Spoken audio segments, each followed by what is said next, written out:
जोहार दोस्तों, आप सभी को आपका अपना चैनल नाग पूर्णिमा फाउंडेशन में स्वागत है।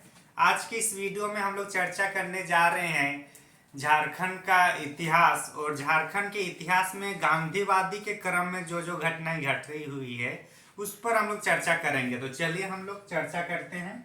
सबसे पहले आरंभिक गांधीवाद आंदोलन एवं झारखंड के बारे में चर्चा करते हैं। आरंभिक गांधीवादी आंदोलन और उसमें झारखंड का प्रभाव। आरंभिक गांधीवादी आंदोलन। गांधीवादी के संदर्भ में हम लोग अगर देखें तो जो 1915 में गांधी भारत आते हैं अफ्रीका से, और उसके बाद जो चरण चलता है इंडियन हिस्ट्री में उसको गांधीवादी इतिहास या गांधीवाद का दौर कहा जाता है। तो उस पर हम लोग जो झारखंड के संदर्भ में जो जो घटनाएं घटी थी उसको हम लोग चर्चा करने का प्रयास करेंगे आज झारखंड के संदर्भ में। तो 1915 से लेकर 1920 जो गोपाल कृष्ण गोखले हुए, गांधी जी हुए या फिर बाल गंगाधर तिलक थे, ये सबसे संबंधित जो जो विशेषताएं थी वो उसको हम लोग इस क्रम में हम लोग चर्चा करने का प्रयास करते हैं। तो अगर झारखंड के संदर्भ में अगर देखा जाए तो जो 1916 ने 1916 में मौलाना आजाद को कलकत्ता में नजरबंद कर दिया जाता है। किनको? मौलाना आजाद को कलकत्ता में इसको नजरबंद कर दिया जाता है। नजरबंद इसलिए किया जाता था कि उस टाइम जो आंदोलन को ये लोग स्वरूप देना चाहते थे, ये लोग विस्तार रूप से स्वरूप देना चाहते थे भारत स्वतंत्रता आंदोलन को, तो उसको रोकने के लिए जो बड़े बड़े नेतागण थे वो लोग को नजरबंद कर दिया जाता था। तो उसी क्रम में जो मौलाना आजाद को कलकत्ता में इसको नजरबंद कर दिया गया था। किनको? और उसके बाद इनको कहाँ ले गए आते हैं, उनके बाद इसको रांची शिफ्ट कर दिया जाता है। रांची में रखा जाता है। कहाँ पे? रांची में रखा जाता है इनको। मतलब कलकत्ता से इनको कहाँ लाया जाता है? रांची। मतलब इनको पकड़ा कहाँ गया? कलकत्ता में। और कहाँ लाए हम लोग इनको? मतलब अंग्रेज सरकार इनको कहाँ लाए? रांची में। जब ये रांची आया तो जरूरी नहीं था कि वो चुपचाप मतलब बैठे रहे या कुछ काम नहीं किए। तो इसी क्रम में इन्होंने दो संस्था इन्होंने चलाते हैं रांची में ही। उन संस्था के नाम हम लोग अभी चर्चा करने जा रहे हैं। तो जो है वो एक है अंजुमन इस्लामिया और मदरसा इस्लामिया।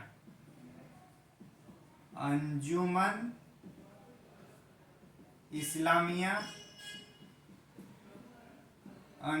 इस्लामिया और एक मदरसा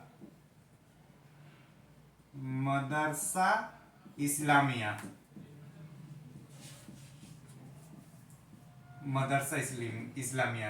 तो ये दोनों जो अंजुमन इस्लामिया और मदरसा इस्लामिया का जो दोनों का जो मतलब नींव रखते हैं, और नींव कौन रखते हैं? मौलाना आजाद। और कहाँ पे है ये दोनों रांची में है। ये दोनों की अगर बात किया जाए तो इनका जो पत्र था, जैसे अल हिलाल अल बिलाग जो इनका पत्र थे, समाचार पत्र प्रेस, उसको बेचकर इन्होंने अंजुमन इस्लामिया और मदरसा इस्लामिया का गठन करते हैं रांची में। इसको नजरबंद किया जाता है कलकत्ता में, और जैसे इनका मतलब नजरबंद से इसको मुक्त कर दिया जाता है, फिर वो दोबारा कहाँ चला जाता है? दोबारा ये मतलब कलकत्ता चले जाते हैं। तो इसको 27 दिसंबर 1999 इनको नजरबंद से मुक्त कर दिया जाता है। किनको? हमारे मौलाना आजाद साहब को मुक्त कर दिया जाता है। तो इतना दूर हम लोग मौलाना आजाद के बारे में देखे, जो हम लोग का झारखंड के दृष्टिकोण से, झारखंड से संबंधित जो भी एग्जाम है उसके दृष्टिकोण से इतना महत्वपूर्ण है। तो इसको एक बार देख लीजिए आप लोग भी। आगे हम लोग चर्चा करें। हम लोग श्याम कृष्ण सहाय ने जो गांधी जी को झारखंड आने के लिए निमंत्रण दिए थे, आमंत्रण किए थे कि आप आइए हमारे झारखंड में, और झारखंड में जो जो भी उस टाइम जो आर्थिक राजनीतिक या जो भी शोषण हो रहा था किसानों के प्रति, आम जनमानस पर, तो उस पर कुछ मतलब आइए यहाँ भी देखिए। जब पूरा देश देख रहे हैं तो इधर भी आइए और यहाँ की जो भी मतलब गरीबी दुखी जो भी है उनकी बातों को समझिए और आगे की रणनीति बताएं। तो इसी क्रम में फिर गांधी जी हमारे झारखंड पधारते हैं। तो इसके लिए कौन बुलाता है? श्याम कृष्ण सहाय। तो श्याम कृष्ण सहाय, श्याम कृष्ण सहाय, श्याम कृष्ण सहाय इन्होंने रांची बुलाते हैं किनको? महात्मा गांधी को। तो इन्होंने जो 4 जून 1917 को महात्मा गांधी, शॉर्ट फॉर्म में चलेगा ना? अच्छा लिख देते हैं पूरा। महात्मा गांधी को आमंत्रण करते हैं, मतलब आमंत्रण को स्वीकार करते हुए फिर ये रांची आते हैं महात्मा गांधी। कब? 4 जून 1917। किन्होंने आमंत्रण किया था? श्याम कृष्ण सहाय। श्याम कृष्ण सहाय ने महात्मा गांधी को बोला आप आइए हमारे झारखंड, यहाँ पधारिए और यहाँ पे जो जो भी चीजें हो रही है उसको एक बार देखिए। और इसी क्रम में महात्मा गांधी के साथ इनके और भी जो इनके साथ जो आए थे इनके बेटे, इनके 2 बेटे आए थे, साथ ही साथ इनका लाजपत मतलब कस्तूरबा गांधी, ये सब आए थे। तो उनके बारे में भी अगर देख लेते हैं हम लोग। तो कस्तूरबा गांधी,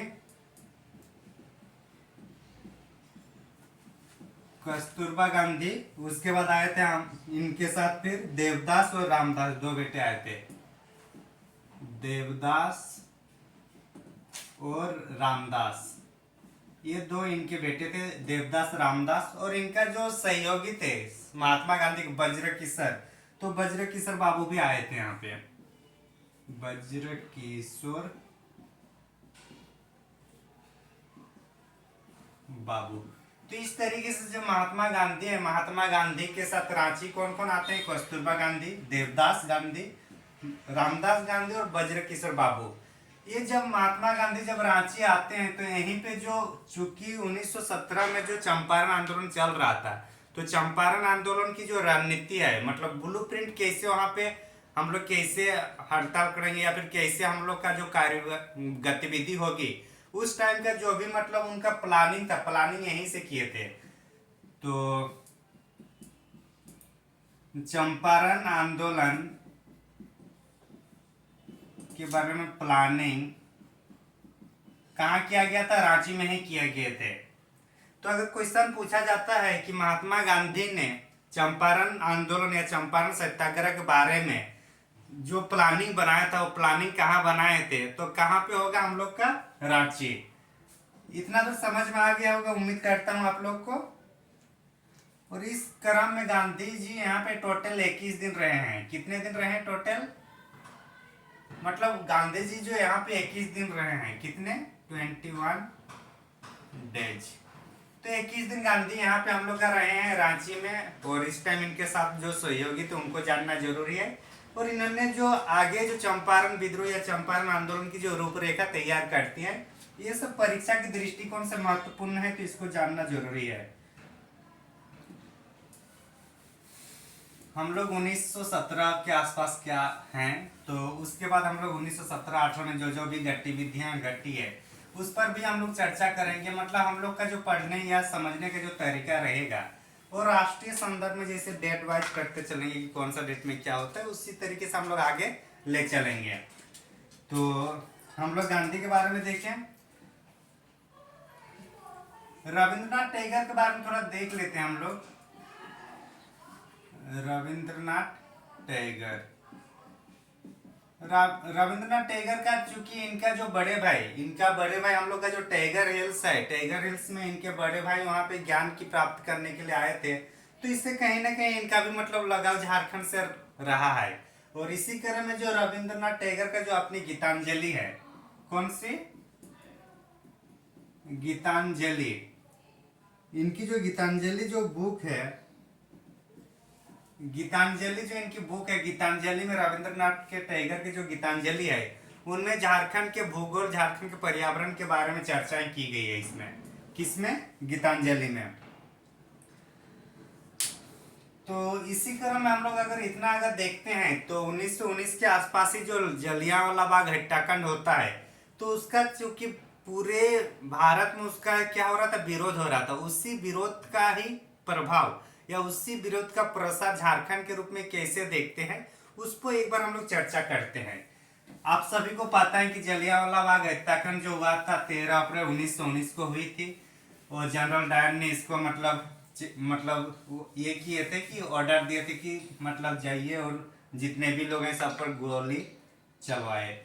तो उसी क्रम में जो मतलब एक प्रथम विश्व युद्ध के बाद जो मतलब भारतीयों को जो नाखुश या असंतुष्ट जो देखने को मिला तो रोलेक्ट एक्ट के तहत आता है, और रोलेक्ट एक्ट का विरोध पूरे भारत में किया जा रहा था। उसी संदर्भ में झारखंड में जो विरोध किया जा रहा था उस पर हम लोग एक बार चर्चा करते हैं।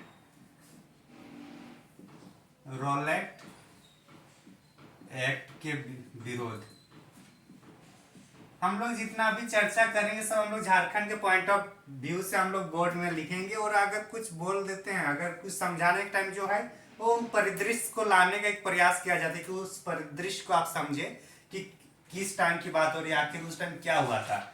तो जो बोर्ड में लिखेंगे वो हम लोग के झारखंड के पॉइंट ऑफ व्यू से हम लोग लिखते हैं, जो इम्पोर्टेंट है, वो बाकी जो समझाते हैं वो बाकी जो इंडियन हिस्ट्री है उसके लिए अच्छा है। तो रोलेक्ट एक्ट जो हम लोग के जलियांवाला बाग में इसका जो नरसंहार हुआ था उसके बाद इसका विरोध ज्यादा होने लगा था। इसको मुंह बंद करो एक्ट भी कहा जाता है। इसके तहत किसी भी व्यक्ति को किसी मतलब कहीं भी आप गिरफ्तार कर सकते हैं, और गिरफ्तार क्यों किया ये हम लोग पूछ नहीं सकते हैं, इसीलिए इसको मतलब मुंह बंद करो एक्ट भी कहा जाता है। तो इसके संदर्भ में अगर देखा जाए झारखंड में जो इसका विरोध किया जा रहा था, तो उसमें हम लोग का रांची से जो विरोध किया गया था, कहां से, रांची, एक मिनट। तो जो रांची में इनका विरोध किया जा रहा था, रांची से जो विरोध किया गया था उसका नाम था बारेश्वर सहाय। बारेश्वर सहाय थे एक, और एक आदमी जो हम लोग का गुलाब तिवारी है। क्या नाम है, गुलाब तिवारी। ये गुलाब फूल नहीं है, ठीक, गुलाब तिवारी और बारेश्वर सहाय, गुलाब तिवारी और बारेश्वर सहाय ये रोलेक्ट एक्ट का विरोध कर रहे थे। कहां से, रांची से। दूसरा अगर पलामू साइड की बात किया जाए तो पलामू साइड में जो यहाँ पे जो विरोध किया जाता है, वहां पे जो जिला स्कूल का जो टीचर है रामदीन पांडे, हाँ, तो जो पलामू के जिला स्कूल के जो टीचर थे रामदीन पांडे, उन्होंने इसका विरोध किया था। पलामू जिला स्कूल के जो टीचर हैं, कौन, रामदीन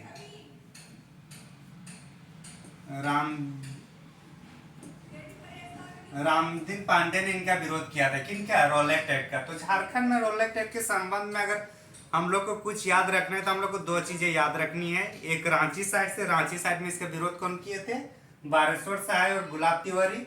जबकि पलामू में इनका जो विरोध किया जा रहा था वो था पलामू जिला स्कूल के टीचर रामदीन पांडे ने। तो इस तरीके से हम लोग जो आरंभिक गांधीवादी जो विचारधारा है तो उसको एक बार हम लोग देख लिए। इसमें और एक चीज हम लोग देख सकते हैं कि जो समिति बनी थी, कांग्रेस की समिति, तो हालांकि जो समिति बनी थी उसको हम लोग बाद में देखेंगे क्योंकि वो असहयोग आंदोलन से संबंधित है। तो आरंभिक गांधीवादी आंदोलन और झारखंड के बारे में जो हम लोग को पढ़ना था, हम लोग को विशेषकर से इतना ही पढ़ना था। थैंक यू फॉर वॉचिंग, धन्यवाद।